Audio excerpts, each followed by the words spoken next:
In my opinion, during that, Justice Hill was the player of that game. He was a player of that game because when you look at that, was at 3rd and 25 or 3rd and 28, whatever it was, or at the end of the first half, and he gets just in field goal, just enough to get in field goal range for Tucker to hit a 52-yard field goal.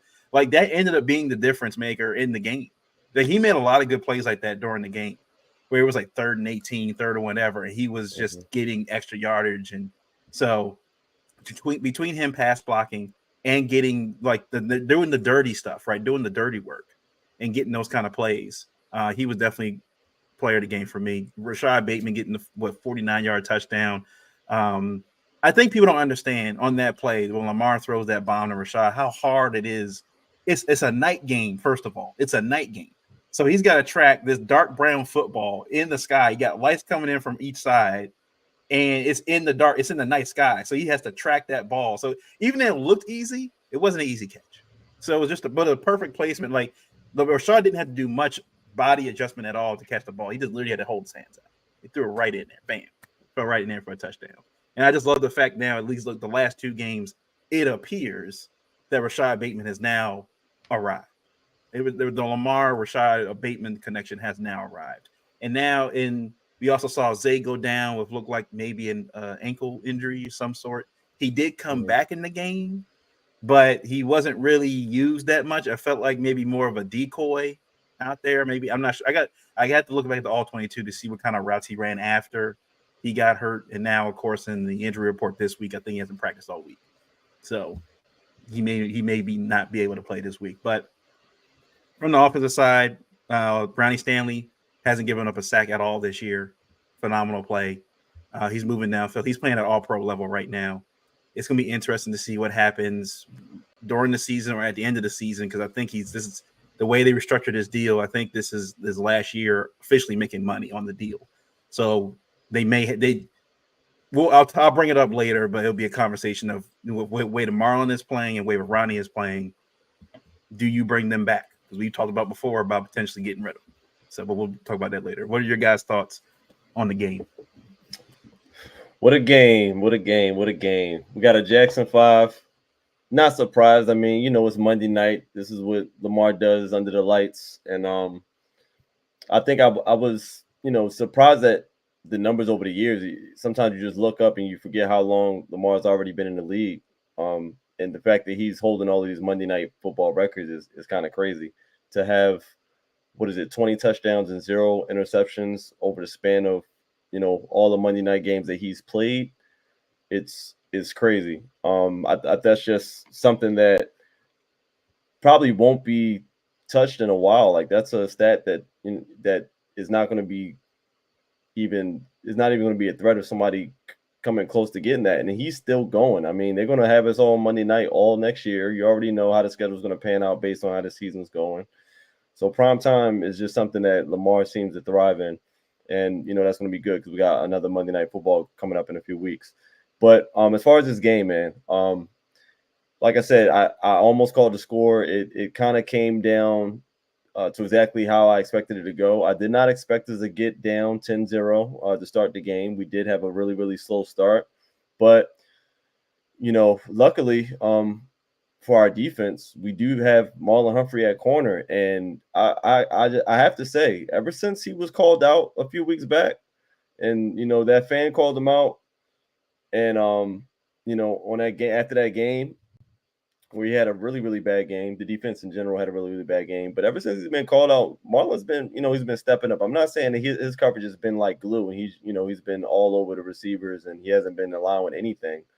But when we needed a big play in this Bucs game, man, he just stepped up, back to back. That interception, it looked like it was just a super bad throw by Baker, which it wasn't the best throw by Baker in the back of the end zone. But Marlon baited him on that play. So I don't know if people noticed, but, Marlon kind of tricked him as if he was out of the grasp of the receiver. And he just kind of jumped right back in because he knew Baker was going to throw that ball there. And he did. And he got that interception. And then to come back on another drive and to make an athletic interception, whereas, Nate almost knocked the ball out of his hands, but somehow Marlon was able to hold on to it. We don't know Marlon for having the greatest hands ever, but for some reason in that game, he made two biggest plays of the game almost because without those interceptions, Baker was gonna score. I mean, that the first one especially where he was driving right down the red zone. It seemed like that was going to be the game. It was like, okay, somehow we got to get ahead of this because if we don't catch a lead, we're not going to be able to catch up to these guys because it doesn't look like our defense is doing anything else in this game, and they kind of didn't. Outside of those two major plays, our defense wasn't the greatest. We did enough to win the game, but they didn't look that great. As far as being stout against the run game defense got a little bit leaky at times, but like I said, they didn't let them run wild, but it did not look great in certain points of the game. And the pass coverage continued to struggle, especially when Marlon Humphrey went out of that game. Um, you know, we kind of were able to settle down into more of a keep everything underneath his defense, and it kind of worked out for us. Our pass rush did get a few plays here and there, but Baker still had a lot of time to me. I mean, I know we got a couple good sacks, but Baker still had a lot of time back there when they were just kind of doing what they wanted to do. When Mike Evans went out of the game, obviously that was a game changer for their offense, and they just were not able to do the things that they planned on doing in that football game. But enough about the defense. We already know they got struggles, and there's a lot of stuff for them to work on that side of the ball. Offense looked fantastic. Like I said, really, really slow start for whatever reason, but they kind of picked it up. We saw in-game live adjustments from Todd Monken because the run game was not getting going after a while. But Todd Monken started dialing them up. We started hitting them with screen plays. We started hitting them with the quick stuff just to kind of get the guys loosened up, get the linemen, back moving and pulling and everything like that. And the receivers, once again, another big day from our receivers. Like you said, Miles, you already touched on Rashad Bateman. Huge game from Rashad Bateman. That play was drawn up specifically for Rashad Bateman. He didn't think he was getting the ball based on that coverage, but he ran such a good route, which I'm not going to lie, I'm not going to say that route looked like super clean, but he did enough to get that DB guessing in the wrong direction, and he just left them right there. He just left them in the dust. The DB bit right on the underneath route that he thought he was just going to go straight to the corner, and he just kind of stuttered and went straight upfield, and that was that. So good job with Rashad Bateman. Another huge game from Mark Andrews. Mandrews is once again, he's back. He's getting back in the rhythm. Lamar trusts him again. It's very obvious. We haven't seen Likely showing up as much, but I'm not upset because we know when we need him, if he's going to be there if needed. And our running game remained the same. It's kind of like it's almost been like every week now. It's like almost like we can't get the run going a little bit. We can't get the run going, but when we need it, it just shows up. And that's just the difference between not abandoning the run game and sticking with it, because like I said, at some point that defense is going to wear down, and that's exactly what happened. And Derrick Henry just had his way. And, the toss play that we all know and love, and even in that pistol formation where he's just like right behind the quarterback, same difference. So I'm a little mad at Project Pat for dropping that pass. He probably won't see that again for a while, but that's little stuff. We're not complaining, but all in all, offense played an unbelievable game.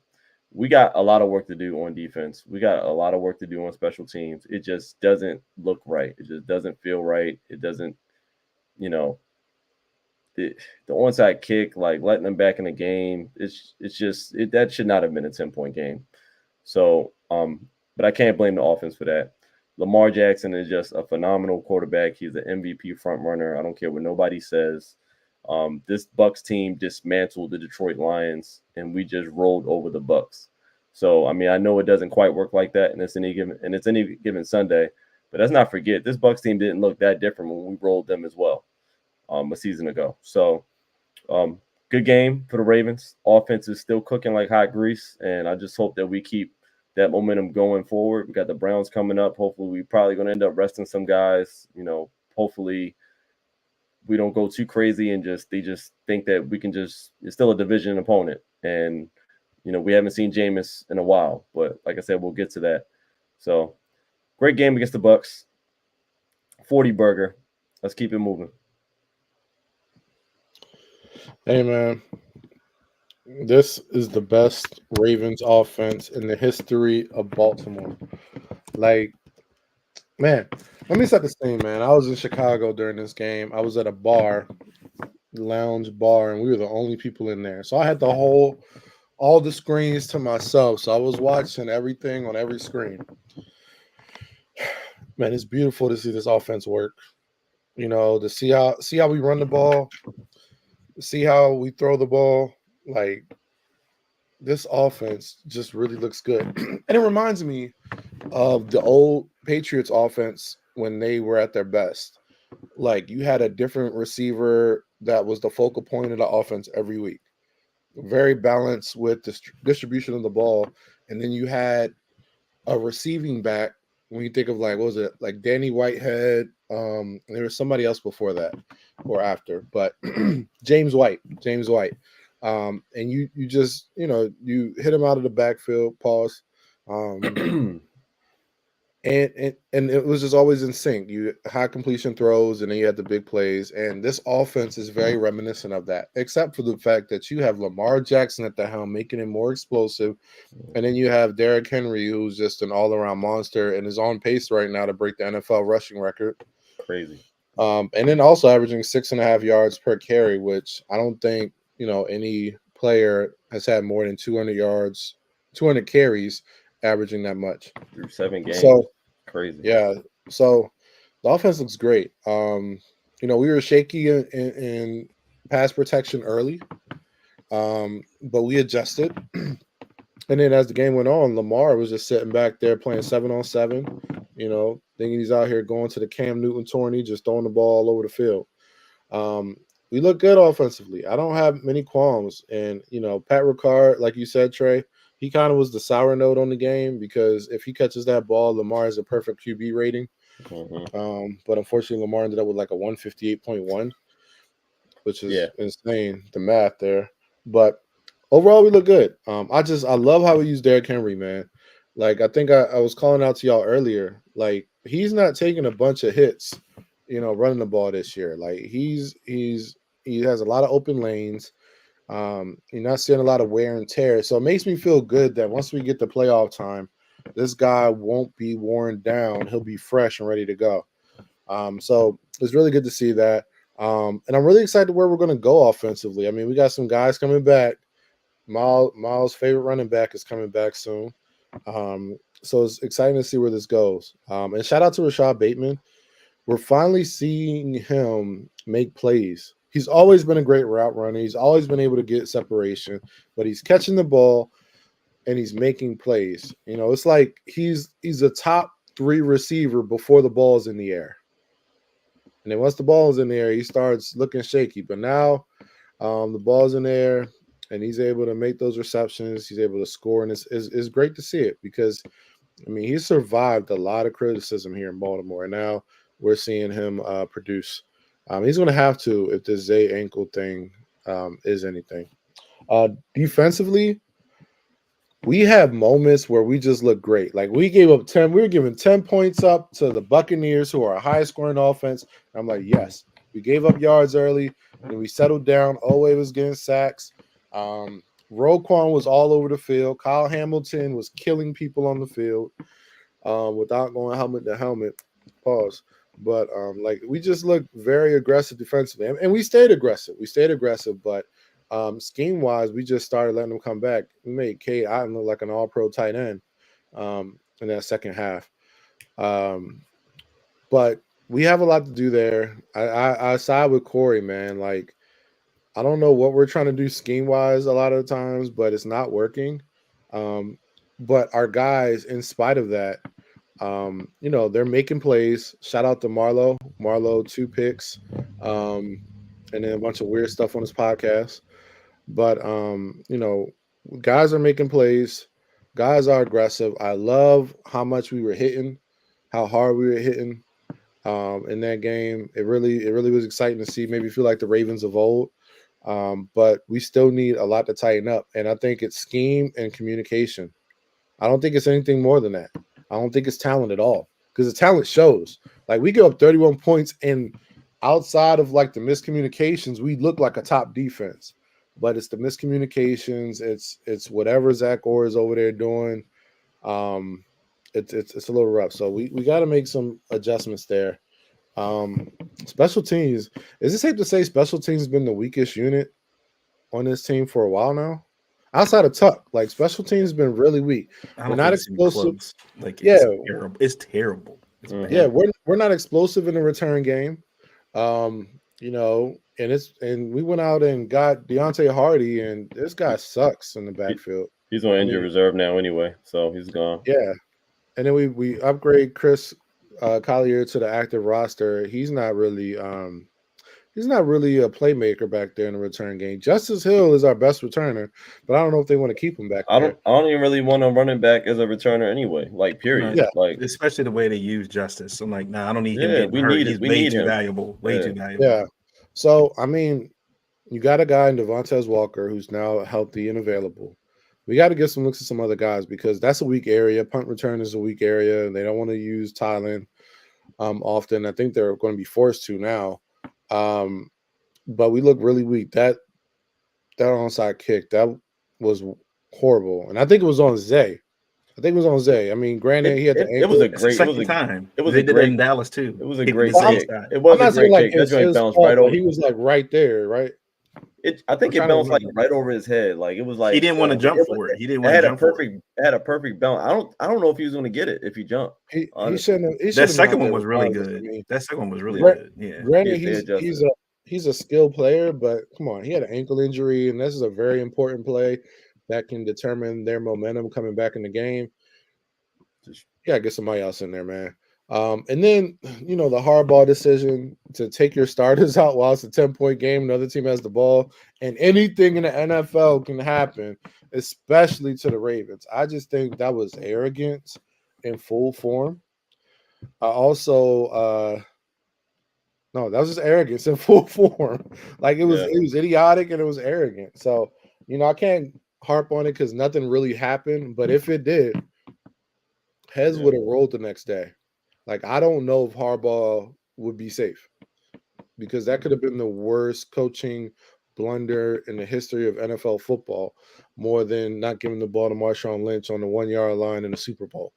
Yeah. So I didn't like that. But overall, man, Lamar Jackson, MV3, Derrick Henry, possibly MVP, Rashad Bateman, maybe wide receiver 1. Mandrews is back.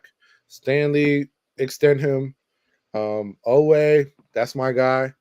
So yeah, I'm really happy.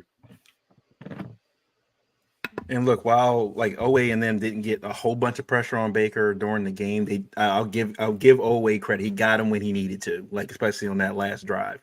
He got him when he needed to. And back what you guys were saying about like Harbaugh, like it was like 2 minutes. They still had it was a little over 2 minutes. They had all of their timeouts and a 2-minute warning. And I'm like, they're only down 10 points and they just recovered an onside kick. I'm like, you're a little too confident here. Like you've seen your defense give up 30 points before in this year. I'm like, he got a little too close for comfort. He got way too close. And I was like, nah, I don't like this at all. I'm like, I would have been fine. I would have been fine with it if on the drive, I think before they ended up punting to the Buccaneers, if the Ravens had gotten like a couple first downs, get past 2-minute warning, let them make them use at least 2 timeouts before you start putting in subs in. It was like, nah, this is way too close. You saw the difference. You saw the difference in the offense. Like, did you like they literally moved, they didn't go anywhere. But even just handing the ball off, like we got nothing. Like we got gained 0 yards. Then we went backwards. I was like, I didn't like that at all. I was like, you put in Josh Johnson, and I was just like, come on, man. Yeah, that goes to tell you how significant Derrick Henry is back there, man. Like, we couldn't even move the ball when he came off the field when we needed a run play. Like, it's crazy. Yeah. So I did not understand it at all. And and then the penalties that were going on in the game. Look, some of them I'm pretty sure were on the Ravens. Don't get me wrong, but it was a lot. It was a lot. I feel like the NFL had to call down. Like this is a Monday night game. People don't want to see flags over the field every other play. Like even when Derrick Henry ran, was 60-yard run that he had or 80-yard run that he had. I was like, just making sure there wasn't a flag. Just making sure there wasn't a flag on the field. So, I mean, I was just hoping, everything was okay. Say hi. Say hi and go away. What up, man? Yeah. What's up, buddy? But yeah, it was phenomenal game for the Ravens, like you guys said. Like if they go throw up 5 touchdowns and then they end up losing that game, I mean, come on, it's got to roll. And here's the other thing too. And we saw the shows this week, right? So Patrick Mahomes is still second in odds to be MVP, even though he has more interceptions than touchdowns at this point. And then all the talk was, well, can Josh Allen catch Lamar? Oh yeah, of course Josh Allen can catch Lamar. He's got Amari Cooper now. He's got help. He's got help now. When week 1, week 2, he didn't need any help, right? He was already de facto MVP. He didn't need any help. But 2 weeks later, all of a sudden, he needs help now. So I'm like, the goalposts keep moving. Lamar can literally have some of the best games. He already has, I think he's tied now with like Ben Roethlisberger and a couple other guys for like most games with 5 touchdowns and no interceptions already. He's got like 3. And the next 2, I think, are like 5 games in this entire career. It's crazy. So, yeah.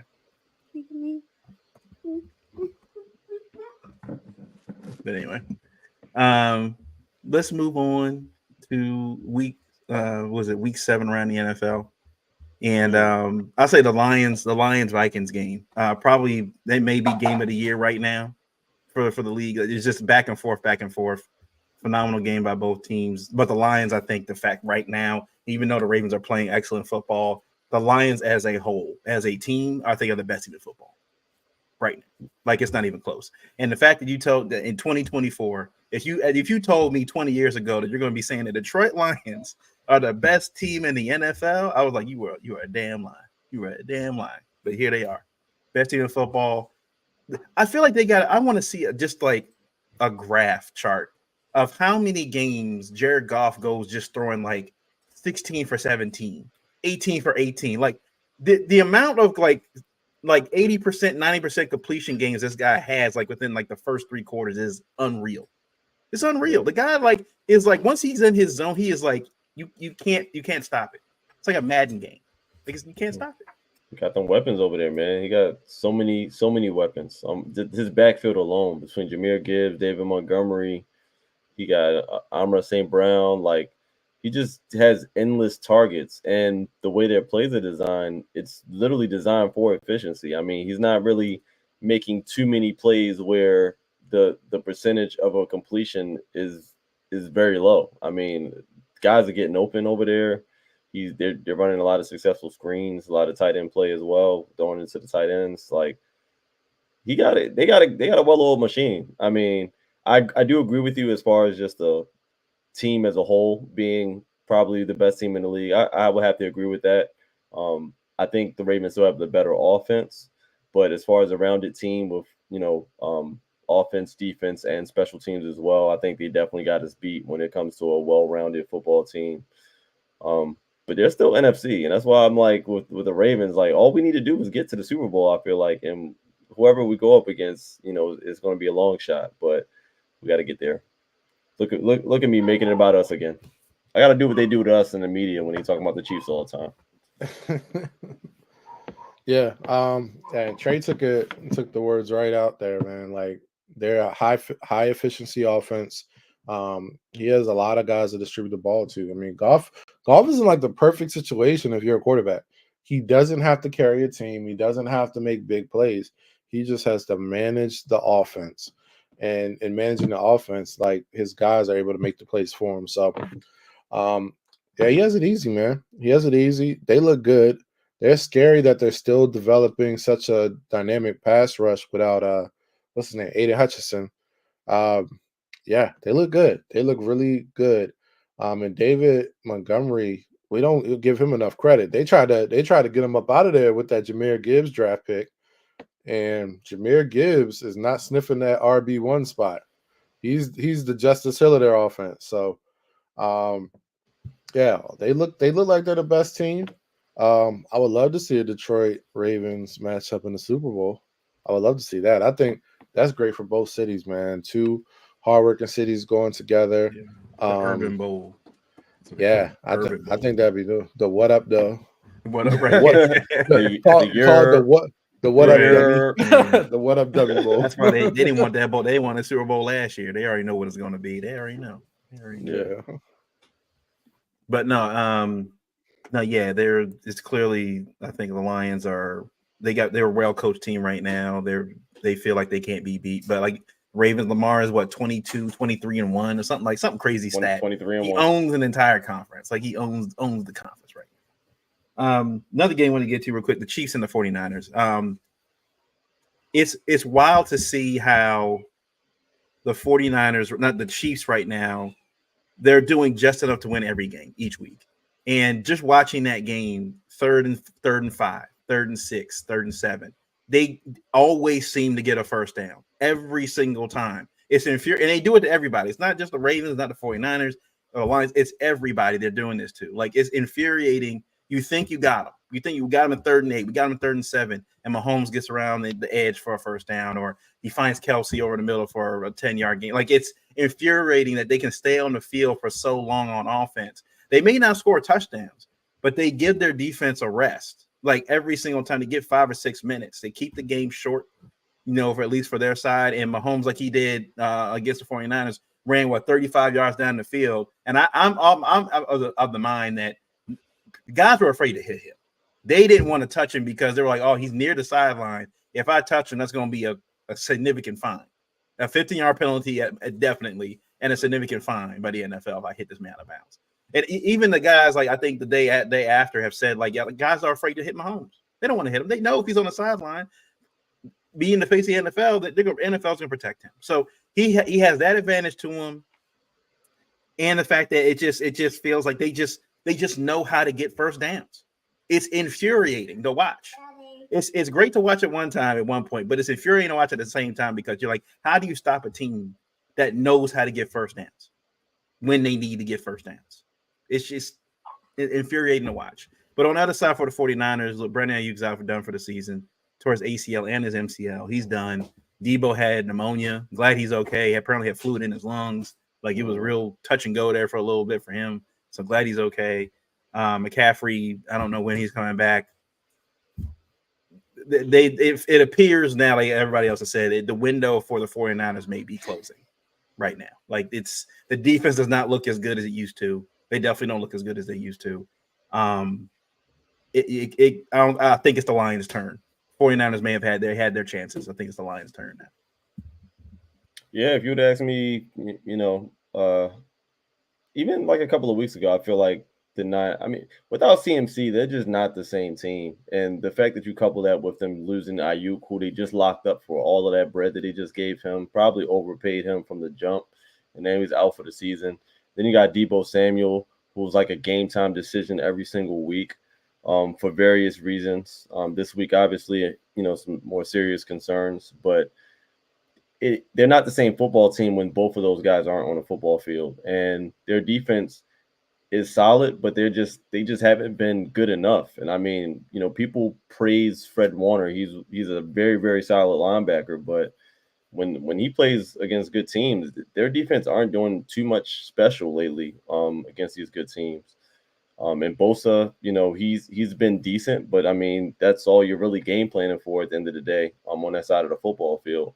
So it's been tough, been a tough out for them. I mean, I would say NFC wise, I mean, only teams that people are really worried about are probably the Lions and it would have been the Bucs before last week and the probably the Vikings at this point over there in the NFC. I could be forgetting about maybe Green Bay.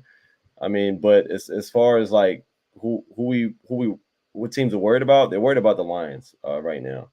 So yeah, I mean, the window is definitely closing because at some point it's going to start getting real expensive for those guys. They got some really expensive players on that football team, between Bosa, Fred Warner, Debo Samuel, CMC, Ayuk, and half of them aren't available anymore. So it's going to get interesting. George Kittle. George Kittle over there as well. Like it's a lot of price tags over there that I don't know if they're going to be able to deal with in the next few years. But they're going to have to figure something out. But yeah, I would just chalk to whatever's going on with them to them just not being healthy. They just can't get it done when they don't have their two best players on the field. It's just not going to happen. And as far as the Chiefs, this is just what happens when you're just the best coach team in the NFL. I mean, it's kind of like almost with the Steelers when it's almost like they're down and out, but somehow they just keep winning, whether it's, defense or special teams or something. Like good coaches is always find a way to win, and good coaches coupled with Patrick Mahomes. It's like every team that goes against the Chiefs, they just start losing talent instantly. Like it's really, really crazy, especially on third downs. They're super duper efficient on third downs. And Mahomes just finding a way to get it done. And now they have another weapon added to the arsenal. Now that they've lost, Rashee Rice and Juju was out and all this other stuff they got going on, they add D Hop to the mix. And that may not be a huge splash, but what is D Hop being on that other side going to do for Xavier Worthy, and what is he going to do for Kareem Hunt and things like that? Like it's just not fair with the moves they're able to make, the coaching that they have, and Andy Reid obviously is influencing all these decisions. When they got a guy that goes down and they need something, Andy Reid goes right to their front office and say, "We need to do this, pull the trigger," and they get it done. One thing that I do envy about the Chiefs is that thing. When they need something, when they're lacking somewhere, they're going to figure it out. And they have a solid defense. What's promising is that, because I'm always bringing it back to the Ravens. Forget the Chiefs.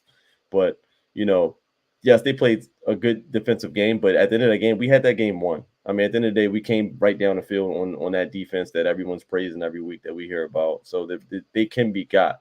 But that's what's been getting them by. Defense, extraordinary coaching, Patrick Mahomes, of course. And I don't know when they're going to lose a game, honestly.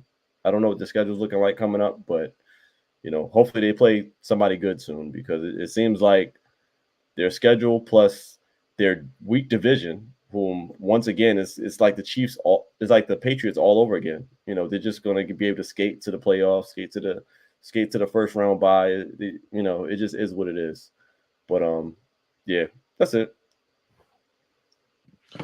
Yeah, if you're watching that 49ers Chiefs game and you didn't know what team was what team or who was on what team, you would have thought those were two of the worst teams in the NFL. That game was awful to watch.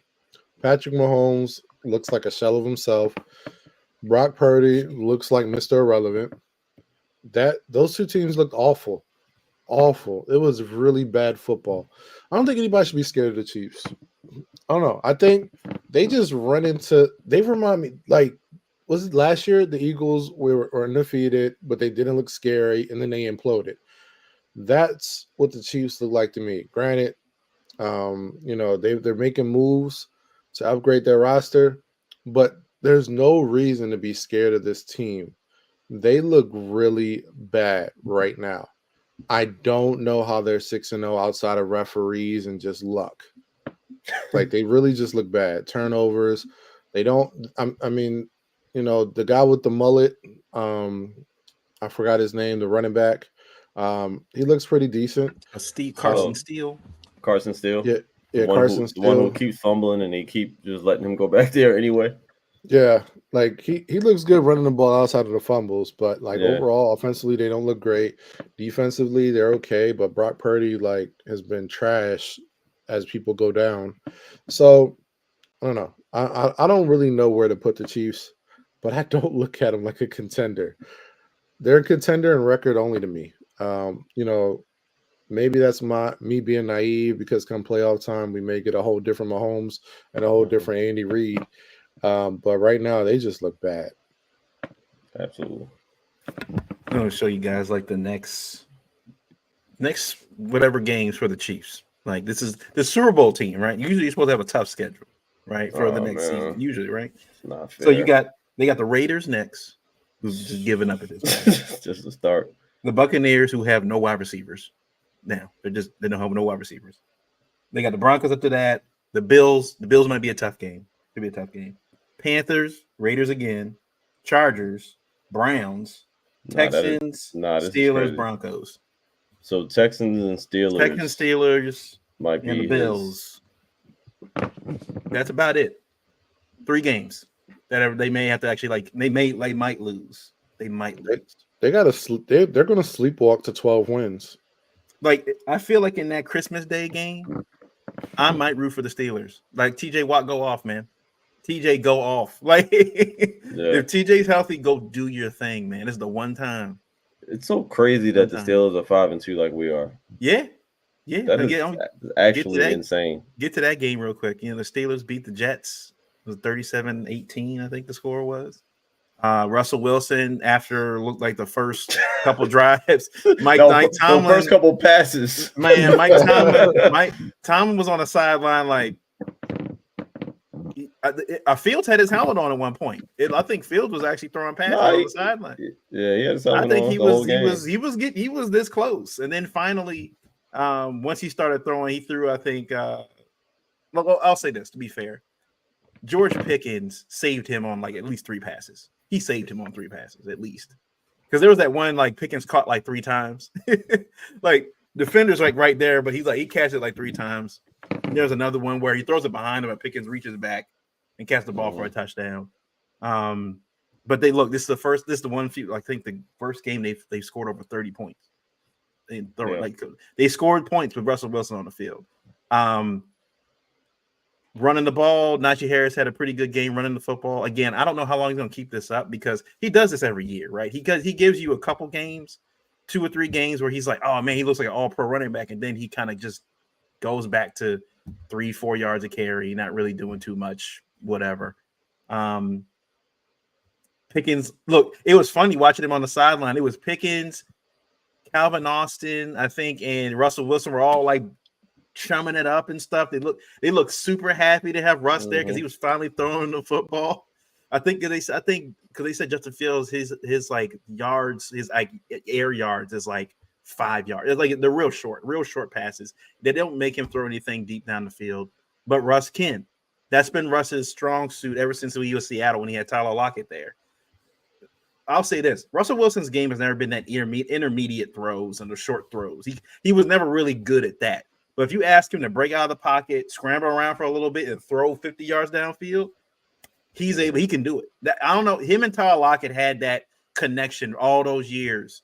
Him and Doug Baldwin too. All those years in Seattle where he would just heave it downfield one-on-one, and those guys would just go get the ball with 50-50 balls. He was really good at throwing those deep passes. That's his strong suit, and he did that in the Steelers Jets game. Now, granted, I think it's time to, on the Jets side of things, I think it's fair to say I'm tired of people talking about this Jets defense and how good it is. They're not good this year. They're just not. They're not good this year. Like they have good young talent, but I think with everything going on in the locker room, with things going on in the front office and the head coaches, they haven't won a game since they switched head coaches now. They show Robert Saleh is now working with Matt LaFleur with the Packers. He's in a fluid role apparently with the Packers now. I don't know what that means, but they haven't won a game since they fired Robert Saleh. Now they're 0-2. They traded for Devontae Adams. Devontae Adams on the sideline looking the same way he did when he was in Las Vegas. And I think it's fair to say that I'm glad that all the people, including Mike Greenberg and all of them that were on Get Up and all the other shows in week 1 of the season, talking about the Jets being in the AFC Championship game, possibly in the Super Bowl. Nah, this is it. Aaron Rodgers looks like they may barely get to 7 wins. Barely. They may barely get to 7 wins, if that, this season. And Devontae will be out of there. Aaron Rodgers will be gone, and then they'll be back to square one, start from scratch. So it just goes to show you that this isn't a video game. Stuff that happens off the field does affect on the field play. It just does. When you have this kind of turmoil starting from the offseason with Hassan Reddick and Aaron Rodgers not showing up to minicamp, and then you get the head coach fired in 4 weeks. After 4 games, the head coach gets fired, and they didn't have like a record that you would say, like, if they were 0-4, okay, I get it. But they weren't out of it. They weren't out of it at all. You lost to a good Vikings team. Like, you were literally a drive away. If Aaron doesn't throw 3 picks in that game, you might beat the Vikings. Even with the 3 picks, they were this close to beating the Vikings. This close. So they fired the head coach, and this is what it is. When you have badly run organizations, this is what happens. Stuff that happens in the front office and in the offseason because of the team, like the Dallas Cowboys. This is what happens. It does permeate itself onto the field. Yeah. Yeah, I'm not going to vent too much on the Jets. I mean, you kind of took care of it, but another mid game from Aaron Rodgers. I mean, he threw another 2 picks in this game, so 2 more interceptions for Aaron Rodgers. I mean, his numbers look a little inflated if you ask me. He had 276, but Brees Hall got 103 of those yards. I mean, he was basically a wide receiver in that game. So just dump. He's almost like dump off Danny. But yeah, 103 yards receiving for Brees. Garrett Wilson was next with 61, and his roommate Devontae Adams 3 catches, 30 yards, barely involved. But his first week, I'm not gonna put that on Devontae Adams. But yeah, this is not going to turn into what he thinks is going to be.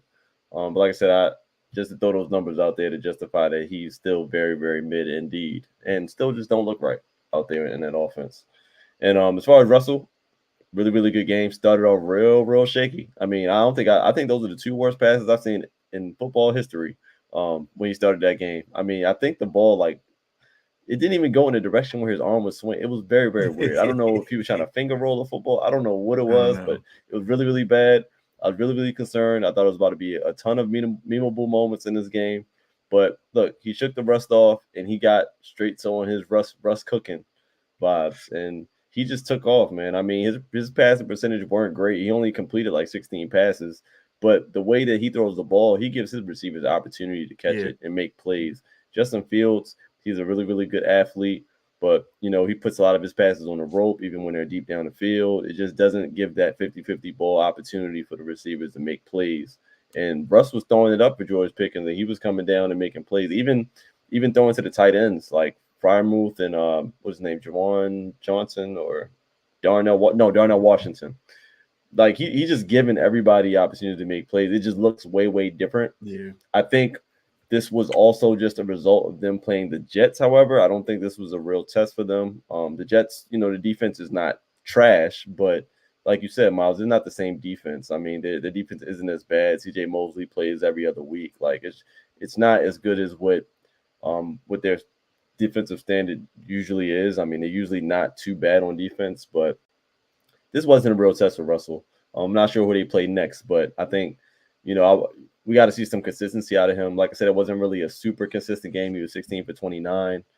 Um, but he didn't make mistakes. It was a pretty clean game for him overall. And like I said, it seems like they're having a party on the sideline when he's out there. So that's all good signs for the Steelers. And this is a team, like I said, this is a very, very sneaky 5-2 team. If you look at the overall summation of the season, like it does not seem like they should be 5-2 at all.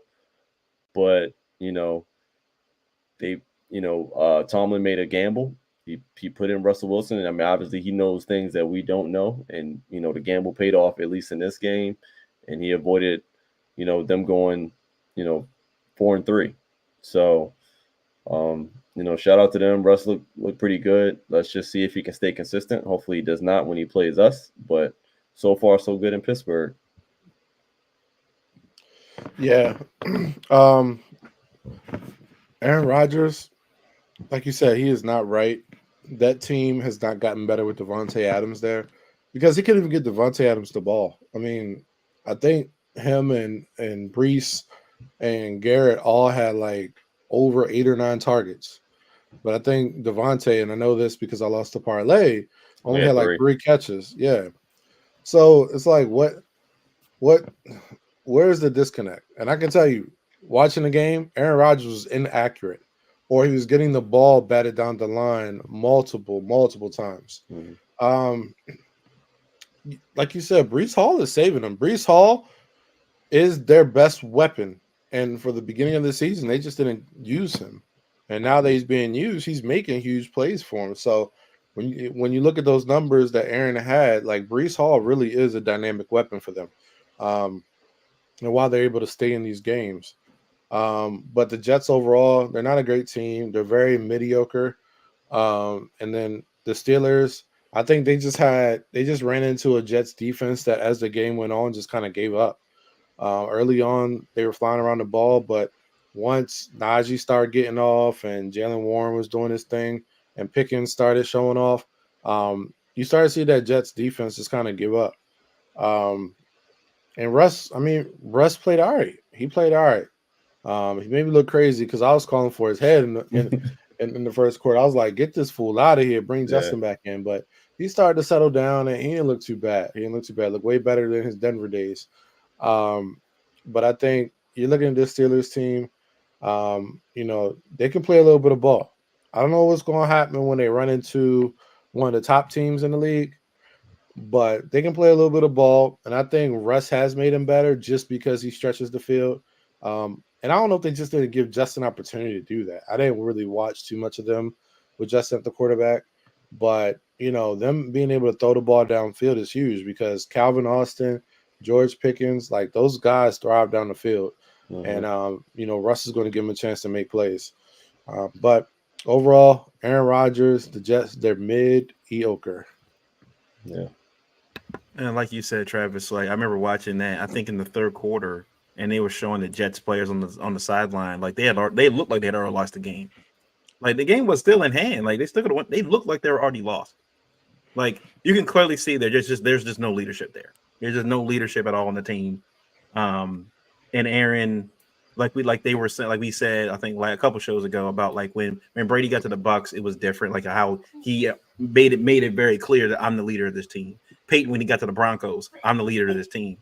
Aaron's gotten there, like it literally. They said it sounds like one of the guys on First Take made a great point and said that it sounds like it really looks like it's just a bunch of mercenaries.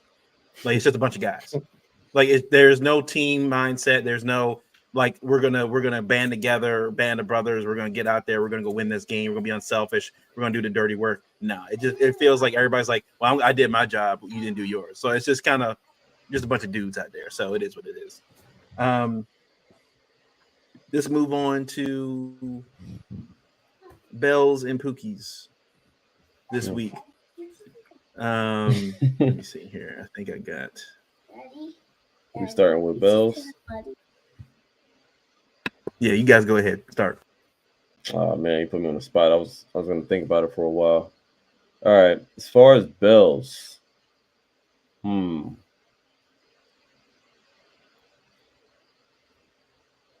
This is tough. I hate just coming on the show and just being a homer every time, but come on, man. It's the Baltimore Ravens, man. Monday Night Football, Lamar Jackson, Jackson 5. It's Lamar Jackson. He's the bell. He orchestrated a well-oiled machine once again. Even got Derrick Henry a passing touchdown, a receiving touchdown. Like, it just goes to show, man. We can win out week in, week out. MVP one time, MVP two times. He can win MVP for the next 5 years, all I'm concerned. If he's doing stuff like this and just making everybody around him better, they used to, he's been making guys around him better since he's been here. It's just that now, for some reason, people are starting to take notice. Listen, we had no talent at the receiver position at one point, and he was still making plays and doing Jackson 5s and all of this stuff. Like, he did a Jackson 5 with Willie Snead and Seth Roberts in L.A. Like, let's stop this. Lamar Jackson is the bell for me, for sure. And that's it. I mean, it's probably other bells out there, but, I'm going to leave it at Lamar. All right, so I'm just gonna side note Lamar. I'll let you have that, Trey. That's yours. So I'm gonna stay away from that one. So I'm gonna go with Saquon.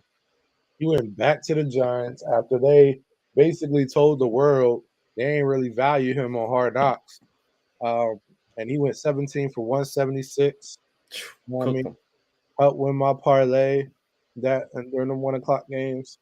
So hey, and then he said, "Nah, I don't care about my career high. Let the young boys eat. Let young boys eat." Yeah, I like that. I like that. Man, shout out to Saquon, man. That's a revenge game for sure. That's how you do it. And then my other one, it's a really low key bell, and it's just because this dude has been struggling this season, adjusting to the NFL. And I don't know if the dude is dumb or he just played dumb. But Keon Coleman, he started to show up in this game. I think he went like 4 for like $130. But he was balling out for the Bills. Granted, they were going against the Titans, but he was balling out. And I was super impressed. I was like, man, this kid don't look like he's slow no more. And I ain't talking about speed. He was out there and I was super impressed. I will say Keon Coleman from even like when he went into the Bills, or like when he went to like the Bills facility the first time, and he had a lot of already viral moments even before the season even started. Like he's a very simple man. It's a very simple man. But I think having Amari Cooper there is going to help him a lot. It's going to help him a lot for sure. Like you said, Trey, like Lamar's on track for combined 5,000 yards this year.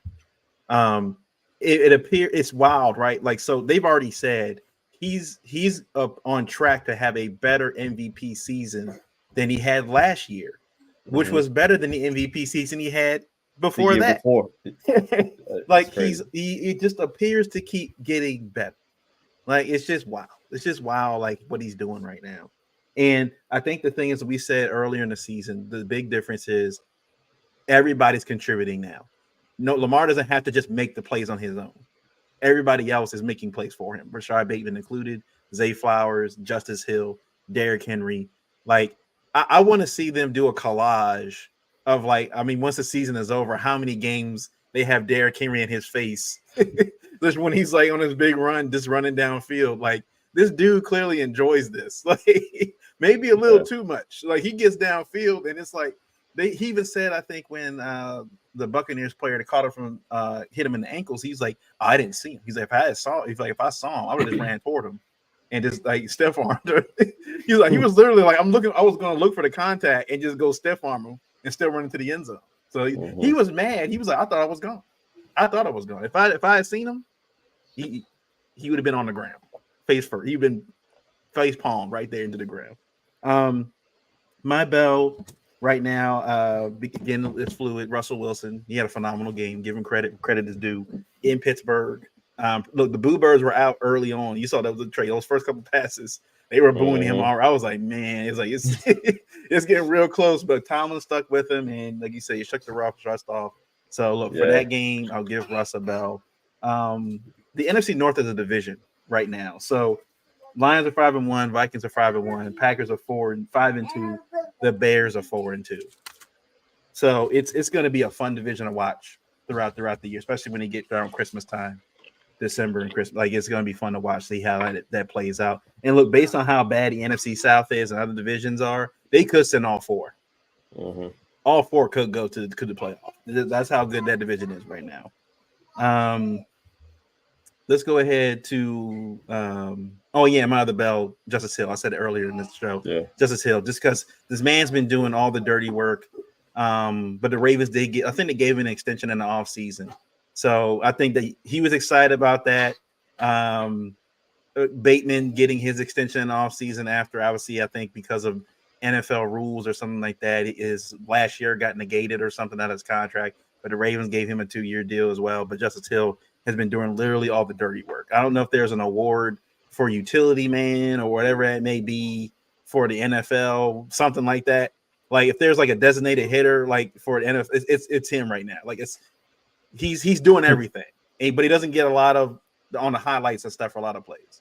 And also another, like Travis, a low key bell, Lamar Jackson on that lead block for Derrick Henry for that 35-yard run. Lamar getting out front. I was like, honestly, I was a little afraid because I was like, oh, please, Lamar, they're going to hurt. But with how fast he was running, I was like, he may actually, if he had gotten a better leverage on that player in the front, Derrick Henry was gone. I was like, man, if he would gotten leverage on that play, I was like, but that just goes to show you Lamar is willing, even though he's the star quarterback, he's like, nah, this is a team effort. Like, I'm trying to win. And guys are showing up for each other. So I just love the way the Ravens are playing right now. All right, on to my favorite one. What's the Pookies? Pookies. Man. Who's on crack? So who's on crack? Who's not on my Pookie list this week it's not Deshaun Watson. But no, he's done. He's done. He can't be on my Pookie list right now. But it is the entire Cleveland Browns organization, including the fan base. Now listen. Yeah. Hear me out. I've been on here. I think I gave Deshaun Watson Pookie like maybe like 4 weeks in a row between like him, Bryce Young, a couple others, whatever. But listen, we all saw what happened on Sunday. We saw the Achilles pop in real time. I'm still not a fan of the fans cheering for that. Like, I get it, but he didn't put himself in that position. The organization did. They put him down there on that field. And at the same time, it's like when your organization is so bad and people will call him for the Browns to sit him down. Listen, what the organization won't do, the higher power will. And it ended up happening anyway, unfortunately, in a very, very gruesome way. But I still got to give the Browns the Pookie just to sum all of this up, because obviously the Deshaun Watson chapter is probably coming to a close. That's probably going to be the last time we see him in that uniform. I mean, who knows? I mean, maybe they're still putting money over here. I don't know. Are they going to bring him back? I think that would not be wise. This is them getting an opportunity to get out of the Deshaun Watson business at this point. But it's the Browns, and I guess that just remains to be seen. But I don't like how I think any player. I mean, I get the allegations. I get the the character thing, but when the guy's getting rolled out on the stretcher and he's crying, and it's, as an organization, just kind of summed up. It just kind of summed up a lot of things for me. And the Jameis Winston rant on that, although very, very hilarious, I think he made a couple of decent points overall. It's just that the messenger is always going to get a chuckle out of me when it's Jameis Winston. So he definitely got a Pookie for me. And I was trying to leave him alone too, but man, the Panthers, they're starting Bryce Young again. So not that I guess maybe they don't think they have a choice, but I think they did. I mean, I would just leave Andy Dalton out there for the rest of the year, honestly. I mean, it is what it is, but they about to bring Bryce Young back in the game to struggle some more, and just more of a, once again, organizational Pookie. There's a lot of organizations getting Pookies from me on this segment, but it is what it is. I did have one more, but I think I forgot about it. If it pops back up, I'll bring it back up, but that's going to be it for me. I want to just, before I go into my Pookie, I just want to say, Trey, do you think the Browns fans were cheering that they have a loophole in the contract now, or just cheering that he was hurt? Could have been the contract more than Watson. No, I just think they wanted to see him off the field. I don't think the injury is not a loophole. He's guaranteed. He can pop every tendon in his body. He's still getting that 240. There's no loophole in that. He's getting paid regardless. If anything, like I said, boo the organization at this point. I mean, Deshaun Watson, anybody will be in his position receiving that money. But, the fans, you got to make them sit down on Sundays every week and cheer for this team. And that's been tough. I'm sure if I was a Browns fan, it'd be tough for me to sit down and watch this on a weekly basis. The character stuff, but on top of that, you're trash as well. So now that he's forced to sit down, it's not like, they do have Jameis Winston. He's still an exciting player. I mean, yes, he's thrown 30 touchdowns, 30 interceptions for one season, but he gives them a new shot at life, a new shot at whatever hope they have left. And I just ain't like them cheering Deshaun off the field, but I get it, but I still got to give him a Pookie just because it don't sit right with my soul, I'll say. I feel that. Well, like you said, man, the man upstairs is always gonna, do something. And, now Deshaun's in a position to get more massages For the rest of his life. Yeah. My Pookies, I'm going out to everybody that gets put above Lamar or put at the same level as Lamar where they shouldn't. So let me start with Patrick Mahomes. Oh my gosh. QB1, right? QB1, Lamar can't touch him. Let me tell you a little bit about Patrick Mahomes. 154, 0 touchdowns, 2 interceptions, a 44 quarterback rating. That's your QB1, right? Let's break it down. Let's look at his season. 6 touchdowns, 8 interceptions. That's the QB1. They still love him over Lamar. I'm going to give him a Pookie. This man has played awful. He looked like a terrible quarterback. Matter of fact, he looked like Texas Tech Patrick Mahomes throwing more picks than touchdowns. Just doing whatever, thinking that you ain't got Tyreek Hill out there no more. You ain't got Rashee Rice. You don't even have Sammy Watkins out there anymore or prime Travis Kelce. All right, you gotta stop just throwing the ball up, praying that somebody's going to grab it and run it for a touchdown. You've relied on that too much your whole career. It's not going to work. Patrick Mahomes looking awful. Look awful. He's just forcing throws. Very inaccurate. He just looked terrible. My other Pookie, the guy that they wanted to dare say should have had a shot at MVP last year against Lamar, Brock Purdy. 0 touchdowns, 3 interceptions. Brock Purdy looked like a grad assistant on Sunday. He looked like a graduate assistant. Like he shouldn't be in the NFL. He looked like Mr. Irrelevant. I saw him miss wide open throw after wide open throw with his third and fourth and fifth receivers running wide open against the Chiefs defense. And he's just missing the throws. He's looked awful this year when he hasn't had his plethora of options. So, they talk about Lamar, and Lamar is not putting up all these numbers when Lamar doesn't have, all these weapons. But this man, as soon as he loses his all-pro tier of weapons like George Kittle, Ayuk, Christian McCaffrey, Debo, the whole crew, like he looks like he's the all-pro MVP quarterback. But as soon as he loses one, he starts fading. He loses 2. He looks like he needs to be on the practice squad. So my other Pookie goes to Brock Purdy. Don't ever compare this man to Lamar. Don't ever put him on the same level as Lamar. Get him out of here. He's a grad assistant. That throw, that interception in the end zone by Brock Purdy in the middle of the field was awful. That was terrible. I was looking at that like, what the hell? You look like the last pick in the draft now. You look like the last pick in the draft. And look, it's not having a good year, and I think he's up for potentially some money soon. So that stock is dropping. It's dropping for sure. Shanahan can't save him. My Pookie, I got a few of them. So start with the Chargers offense. Chargers offense is one of my Pookies. The first 2 weeks of the season, they looked like phenomenal. Running game was really good. They're averaging 1.5 touchdowns per game. That's it. 1.5 touchdowns per game is what they're averaging. This Greg Roman offense is what we always thought it was. And look, I feel bad for Gus and I feel bad for JK. But the first 2 weeks, they look like fantasy monsters, right? First 2 weeks, fantasy monsters. Now, they look like the monsters without the juice. They don't look like the monsters anymore. They stink right now. The Saints, another one, lost 5 straight games since going 2-0. Went 2-0. Rashid Shaheed, one of the best receivers in the NFL, doing phenomenal. Derek Carr gets hurt. He gets hurt, and now they've lost 5 straight games. NFC South is going to be very competitive in the first couple weeks. Now, not so much.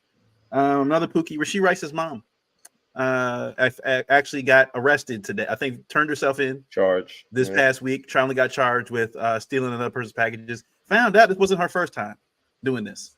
Like she stole somebody's household items apparently last year. So she's a serial. Like she. Oh, I'll say that as a whole, Chiefs players' parents, because I just also found out that Patrick Mahomes' dad is getting ready to do some time for his DWI that he got beginning of this year. Parents for the Chiefs, man, what's going on? I know they like to compare the Ravens players and everybody else to thugs and all that other stuff, but the real thugs are in Kansas City. That's all I'm going to say. The real thugs are in Kansas City right now. That's it. I think I had another Pookie. I think I had one more, if I'm not mistaken. Daniel Jones. Daniel Jones got benched in this loss against the Eagles. $40 million quarterback, the one they decided to keep. I don't know. They're not paying him a whole bunch of money in the grand scheme of things. But this again, the Giants had to be faced. The fact that the guy that you let go now has to face you twice a year. I think this was the second time they've already played. They've already played him now twice. It's literally like the guy that get away has been balling out in front of your face like every week, even when you're watching on TV.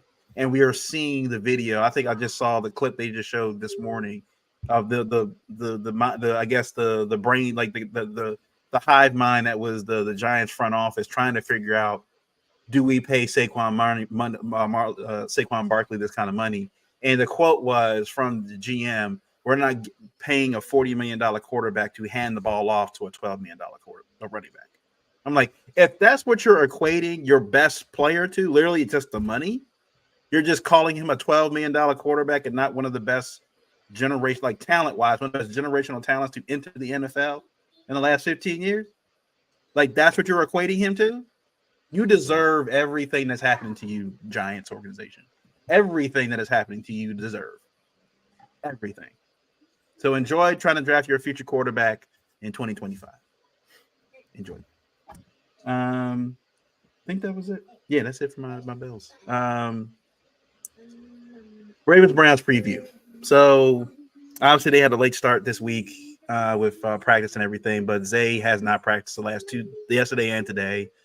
Marlon has not practiced either. They did start. Keith Mitchell started his 3-week ramp up to get back into. So he's getting ramped up. Hopefully we'll see him hopefully in the next 2 or 3 weeks. Get ready to go. Jalen Armour-Davis is back as well. Nate Wiggins was a full participant as well. I know he had a little arm thing, it looked like, during the game, but he's ready. I think he'll be ready to go. TJ Tampa is out again. I don't know if the guy's even has played on a defensive snap at all this season. Broderick Washington, I think, is healthy, but Travis Jones, I think, is dealing with some issue too. With it being a short week, I don't expect Zay or Marlon to play in this game. The Browns are in bad shape right now. The Browns offense is not really anything I'm worried about because they already got rid of Amari Cooper. They got rid of the best wide receiver. David Njoku does give me a little bit of pause because of the last couple times we played against him. They have not been able to defend him at all. But the other thing is they don't have Deshaun Watson now. They're going to, was it Jones something? Daniel, not Daniel Jones. It's guy. He has 3 names. I can't remember his name. The backup quarterback they got for the Browns. DTLR. Is Jameis playing? No, Jameis is starting. He's starting. Jameis is starting. Okay, Jameis is starting. You're thinking about DTLR or DTL, DTR, something like that. Yeah. So Jameis is he going to finished start that game for Deshaun, but he's not playing this week, I don't think. But Jameis is a backup, and he gives turnovers. That's what he does. And I'm just waiting for the whatever viral audio clip they get of him giving the speech before the game. Like, he's going to do something. He's a very unserious person. I don't think he intends to be, but he feels like he's to me, being a Martin fan, like he feels like he's a character on Martin. Like, he just feels like it. He just does. He reminds me of there was a Ronnie Love, like Pastor Ronnie Love. That's what he reminds me of on Martin. You just can't take him seriously. Every time he just says stuff out of his mouth. So animated. Lonnie Love, the DJ, like the Pastor Lonnie Love. That's what he reminds me of. He just can't take this man seriously. It's like, I'm pretty sure he was intending to be serious, but I just can't. Myles Garrett will be playing. Now, it will be interesting to see if Za'Darius plays, because he's been rumored to be on a trade block for several teams, including the Lions, the Ravens, and other couple teams that have called about him. So it'll be interesting to see if they do play him, because a lot of times if a guy is going to get traded, they try not to play him so he doesn't get hurt or whatever that may be. So I'm not worried about the defensive side. I mean, the offensive side of the ball when it comes to the Ravens. The Ravens defense, I think, will be able to handle that. The defensive side of the ball is where the Ravens have struggled against the Browns. Obviously, the last time they met, the Ravens did lose that game when Deshaun Watson, I think, played probably his best game of the season against the Ravens last year. And Myles Garrett is always, like, say, TJ Watt is a one-man wrecking crew. So I think it will help the Ravens as good as they played lately. They have struggled against more physical teams. We saw even in that Tampa game, Vita Vea and a couple of those guys on the Tampa Bay line, that front line is very physical. And we saw it several times during that game that Ravens line was getting manhandled several times. But they were able, like you guys said, they were able to make some adjustments, make game to kind of get the line on the move, get guys on the move, so they weren't playing them straight up, which is kind of what I think they're going to have to do with Myles Garrett. They're going to have Ricard out there. They're going to have Kohler out there, 3 tight ends, just to chip him or whatever, to keep him occupied. I mean, Za'Darius may be out there as well, who's the monster on the left side, but way Ronnie's been playing on the left side, I think you feel solid enough that, leave him by himself and let kind of the chips fall where they may. Secondary wise, they have a pretty good secondary. Newsom's, I think, back there. The Grant Delpit is pretty good as well. So They have a really solid. They still have a solid defense. And I think that at least one side of the ball is going to come to the game, right? So for me, for the Ravens, this is going to be, can the Ravens continue the way this offense has been saying? Because they say, look, this Browns defense doesn't give a lot of runs. They're really good against the run. They're really good against tight ends. Can the Ravens still run their offense with Andrews, with Likely, with Kolar, with Derrick Henry and Justice Hill? Can they still be efficient in this game? I think they will say a lot more for this Ravens offense against a really quality defense if they can continue this style of offense. Or even if it doesn't look like it did against Tampa, if they can figure out ways to win, I think that's going to be key. Like the Chiefs do each week, they change their game plan up by how the game flow is going. If they can see what's going, this isn't working, and make adjustments during the mid game, which we haven't seen obviously during the Greg Roman days, and continue this trend, I think the Ravens will be fine. If Lamar just continues to be Lamar right now, I don't think the Ravens lose. If Lamar doesn't turn the ball over, and that weird play he had in the Tampa Bay game where he's like running in the backfield and he throws it, like shovel passes it out of bounds for like an intentional grounding. Like I like what Cam Newton said, I think, on his podcast. He was like, when you got guys like Lamar Jackson, especially playing a playmaker, a quarterback, you just kind of live with those kind of plays. It is what it is, right? He's like, you're just going to live with it. But every great play you get, you're going to get something like that too from him. I was just like kind of shaking my head at Lamar, like, why would you do that, Lamar? Just get out of the pocket and throw the ball out of bounds, man. You're like, come on. Like, what are you doing? But he's the playmaker. He's probably he can get past everybody. So I think for the Ravens, the key in this game is, even though they're great against the run, don't stop the run game. We've seen how well Derrick Henry is in these toss plays on the outside, and especially towards the third quarter, fourth quarter. As long as they keep at it, these wide receivers are getting open, which I love the last 3 weeks, especially. These wide receivers, and they're, like I said, they're not just like, getting open by a yard or two. Like, they're sitting down in the zones. They're finding these open spots. They're just getting open, and they're getting yak yardage on top of that. So I think they can keep this going. I like their chances in this game. Yeah, same. I think we have to have a run first approach. I think, primarily we should be able to run on the Browns. I mean, they do have a solid defense, but I just think that we just need to pretty much run till this game is over. I obviously, we live on the run and the play action anyway. That's kind of what we've been doing, but we can kind of save some of the good stuff for a later week. I think this is a week where we need to, obviously get the win, be efficient, but if we get a solid lead, I wouldn't mind pulling some guys out of this game, honestly. I mean, this is one of those games where, we don't have a bye week, so I think like week 14 or something like that. This will be a good opportunity to hopefully, get some guys healthy. I mean, our injury report was pretty lengthy this week. We got a lot of guys on the injury report. And if we can kind of start fast in this game and kind of get some early success in that first half, hopefully mid third quarter, if things are looking well, we can kind of start, pulling guys back out. But I mean, obviously we got to see what's going to happen. This is not going to be a pushover game whatsoever just because Deshaun's out. I like their chances almost a little bit better with Deshaun in there, honestly, to be honest. We don't know what we're going to get with Jameis. And the way our defense has been looking over the last several weeks and our secondary, I just don't trust it. I mean, they do also have Nick Chubb back. Not that he's, back to the old Nick Chubb right away, but I mean, this will be a second game back. He's going to be a little bit more comfortable. We don't know what we're going to get with that. But like I said, I'm more so worried about, our secondary. I mean, they don't have many weapons at receiver, but, we've had our run-ins with like Njoku at tight end and thing. He will make plays here and there. So we got to be disciplined. We got to do our jobs. We got to, tighten up that defense. I mean, this is like the perfect game to figure out what we're doing on defense, at least just to build confidence going into the next week. But this is, I think a stressing point, which I think they are stressing. This is still division. And, any given Sunday, and Browns are no pushover, especially on that defensive side of the ball.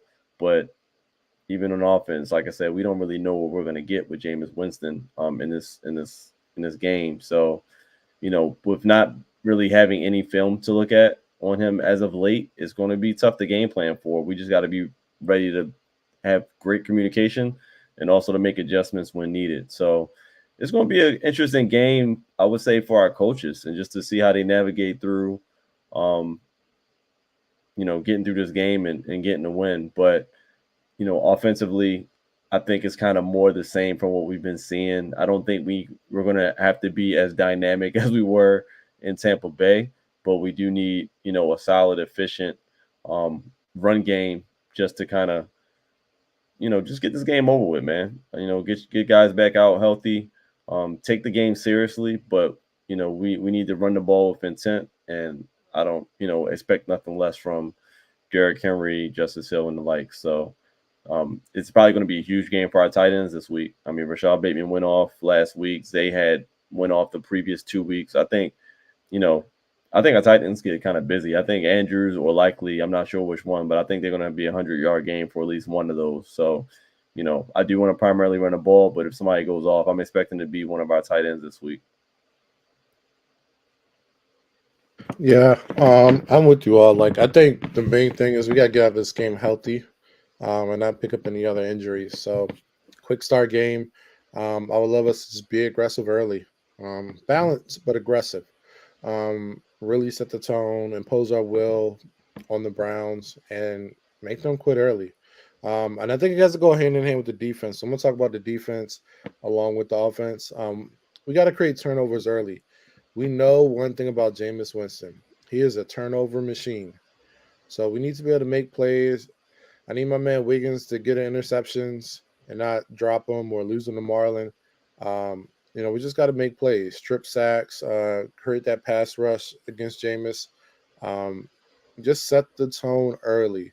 I think the ideal thing for us is to get up by 27, 28 points by mid third quarter, start pulling people out, um, and then just run the ball, run it out, and get on the next week. I think that's the ideal game for us. So I think aggressive early, make plays, get Bateman involved early, get him and Henry involved early, um, let them make some plays, get some turnovers on defense, and just make the Browns give up. I think this team as a whole is on the verge of giving up. They were quitting on their quarterback before he got hurt. I don't know how much faith they got in Jameis over there in Cleveland, but I wouldn't. So I think this team, are they 1-6? Is that what it is? 1-6? We got one win. Thought he had two. Never mind. Hold on, what are they? 1-6, yeah. So this team is on the verge of giving up. I mean, they don't have a playoff shot. So I think if we get up early on them, I think there's a time we can get them up out of there and get our guys some rest and get prepared for the following week. I think it's as simple as that. I'm not gonna elongate it. That's just what we got to do. It's a business trip, and we gotta handle business early. Yeah, Darius Washington too. Like you saw so that he had another chance at interception in that Tampa game. Get a pick, man. Let's go. You made that excuse last week. Oh, it hit me. I was falling forward, and I just missed it. I'm like, dude, you had another one that literally hit you in the face mask. Second week in a row. Darius Washington. So I feel the chances are there. I would like to get him to get a defensive touchdown. Get a defensive touchdown in this game. Let's get that rolling. Get a defensive touchdown. So I looked at the stats from the last game they played. They lost to the Browns 33-31. Andrews had like a 40-yard game. Likely only had one catch for 5 yards. But Zay had like a 40-yard game. So obviously, I don't know. I don't think Zay's going to play. I'm not sure. I'll say this. I definitely don't think Marlon's playing because I think his injury is definitely more serious because he didn't come back in the game at all. Zay did come back into the game. But I think, like you said, Trey, like it's one of those games where they got the Steelers in 2 weeks. So it's like it would if you need to rest them this week, and I think they got the Broncos they got the Broncos after the Browns. Mm-hmm. If you need to rest them the next 2 weeks to get ready for the Steelers, okay, sure. Or at least play them in the Broncos game, maybe ramp them up, maybe give them on a snap count kind of thing, and then take them out of the game or something and make sure they're healthy for Pittsburgh. But no, I think this is not like it was last year where when the Ravens played the Browns, they were like 6-3. Still looking at the playoffs. They did make the playoffs that year, but with 1-6, your expensive quarterback is out for the year. A lot of people are already saying that he may have played his last down in Cleveland, depending on how things go. Look, the man is with another thing. I guess another Pookie I'll say real quick is Myles Garrett and Jameis Winston for what they said about Deshaun Watson, and they were saying Myles Garrett, he's been nothing but a stand-up citizen, and so I'm like, have you Have you not seen the news? Like, seriously? Like, I get it. They're defending their teammate, but you know, it's what it was. It was a very interesting discussion during the week about, yes, the fans shouldn't boo guys when they get hurt. You should never boo when a player has a career, could be a career-ending injury, you know, with the injury that he received. But at the same time, a lot of people are literally, were they booing the man or are they booing the player? I'm like, I don't know. Browns fan, like the Browns, it's the Browns, right? It's the Browns. If it was any other organization, if it was Philly, I could get it too. Like, it's just one of those things that's what they do. Like, they were going to boo Deshaun Watson because they said, please believe if Deshaun Watson was playing well, if they were 5-2, you know, 6 and whatever, they probably wouldn't have booed him. When you win, fans they'll let you get away with anything, pretty much. They'll cover for you. They'll make up any excuse they can as long as you're winning. When you're not winning, everything you're doing wrong comes to light. So, yeah, again, I don't know what Jameis is going to do this game. You know, he didn't really do much when he was in New Orleans. I just think I feel like he needs to get ready for a TV show at some point. This man needs a reality show, something. I'd watch it. Like, he's hilarious. But it just, again, the way the Jets organization feels right now with a bunch of guys, right now with the Browns, it does feel like maybe when they started the season, it probably felt a little bit more cohesive, but as the losing has been happening and how bad they've looked on offense, it just feels like everybody there is just mentally they're just done. Kevin Stefanski won Coach of the Year last year. And I don't know. It just, this year, you can just tell that we're trading Amari Cooper last week told me everything I needed to know about the Browns this year. They're like, we're done. We're going to look at the draft and probably draft Deshaun's replacement in this draft, like, coming up. And winning against the Ravens doesn't help that cause.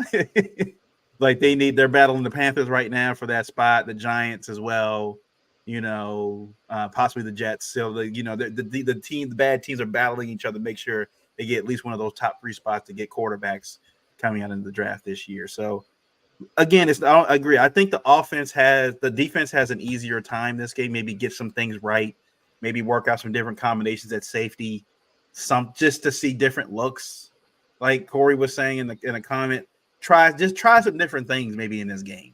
Try some different things to see what works to get this defense right in that middle of the field. Just to get guys right. The offense, on the other hand, I think will have a game on their hands, trying to figure out how do we score points on this team. I don't expect it to be a high-scoring game in this one, but at the same time, I don't expect it to be a game where the Ravens are struggling either. Like, I feel like this game will probably be in hand fairly early on, and like you guys said, I think at some point that Jameis is already. And now if they pull Jameis and they just put the other dude in, then I know they done for real. They know they done. If they pull Jameis, I'm like, I know they done. But all right, what's the scores? What we got this week? Another 40 burger? Nah, I'm not gonna do a 40 burger only because I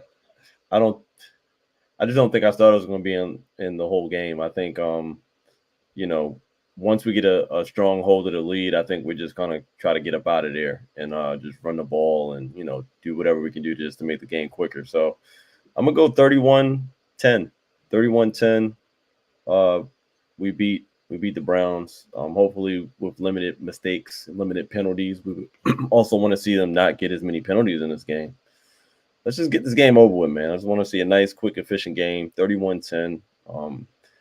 Browns might score on, you know, some garbage time or something. Who knows? But I don't got them doing too much against us offensively. Ooh, this is a tough one to call, but I think we come out and do what I said. I think we get them out of here. The Browns, their defense is okay, but it's not great. They're definitely susceptible to the run. So I can see us getting off in the run game. I can see Derrick Henry having another big game, followed by some big plays from Lamar. Hopefully Bateman. So I'm going to go with 38. Man, I'm going to take that 10. I'm going to go 38-10. Get him out of here. 30-17.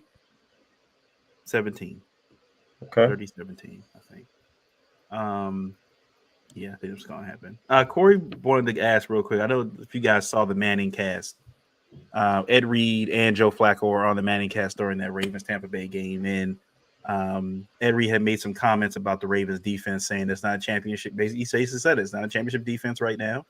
And he's like, I don't know if they can get it right, but they gotta figure something out. But he basically said this is if they want to win the Super Bowl, this is not at right now a championship defense.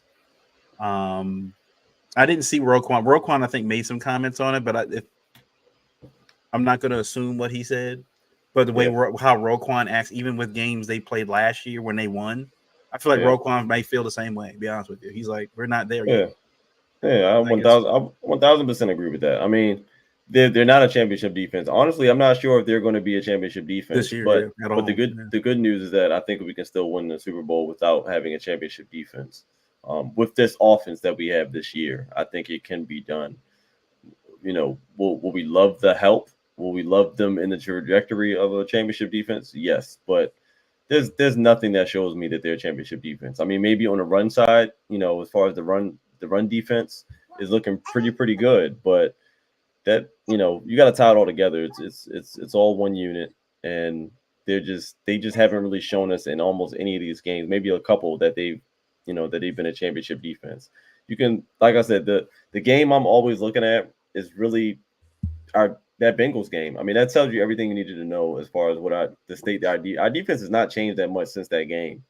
By the way, it's been looking pretty much with the same holes that it had then. We've exhibited that same stuff, and even in that Bucs game at certain times. So it's not.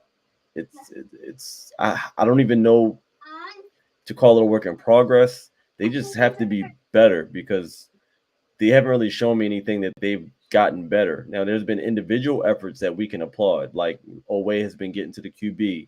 Marlon has been making plays in the secondary. But as a unit, they have not showed me that they are a championship caliber defense whatsoever.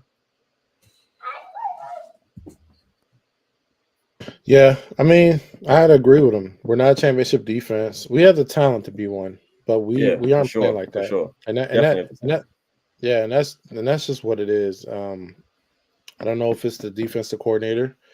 If he doesn't have what it takes, it's too early to know. But right now the communication has not improved whatsoever. Mm-hmm. I think we're playing more aggressive. We're playing faster on defense, but the communication is still a huge weakness. And we're seeing it every week. The same stuff. Scheme communication. So I mean, I don't know how much I can put on the players outside of the safeties being the worst safeties in the league, minus Kyle Hamilton. But yeah, we're not a championship defense. I mean, if we win a championship, it's going to be because of Lamar Jackson, Derrick Henry. Simple as that. And maybe we are just bad because of one safety. Maybe, who knows? Yeah. I mean, if we replace one of those guys, maybe the defense changes because a lot of these big plays that keep happening every week, the safeties, it's always on the safety. It seems it's not too many DB play that we can point at. Even when Brandon Stevens gets beat, we always look like, oh, he was there. We're just 1-on-1. He lost that. Or, they converted third down. But when we talk about the big plays we're letting happen, it seems like it's always been on the safety. Like Marcus Williams is notoriously there, but not there. Like it's been pretty bad. And if, like I said, I'm not putting it all on him. Like I said, it's a unit. And they did show up for each other. So I still have to give credit where credit is due because a couple of those sacks were cover sacks in that Bucs game. I will say that because there's been a couple of times where Baker was running around and he could not find nobody open and we were able to get to the quarterback. But it's just not consistent enough. And it seems like I said, those big explosive plays over the head top of the safety. Like that's been consistent weekly. But it was one of the guys I follow on Twitter was basically saying, he's like, I'm not saying it's all Marcus Williams' fault, but he always seems to be there.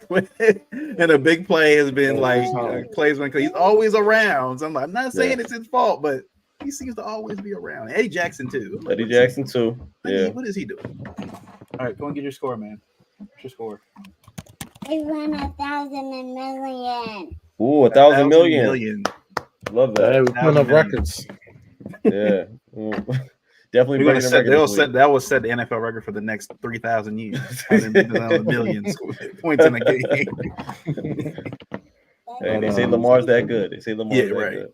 Yeah, he's gonna score 35 touchdowns. All right, well, that's it from us. We'll catch you guys later. Hopefully, Ravens get this win this week. Hope everybody stays healthy, and Eaton's on his way back. So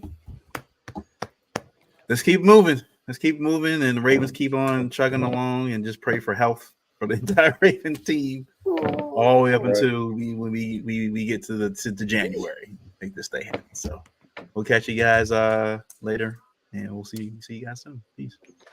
Peace. Peace.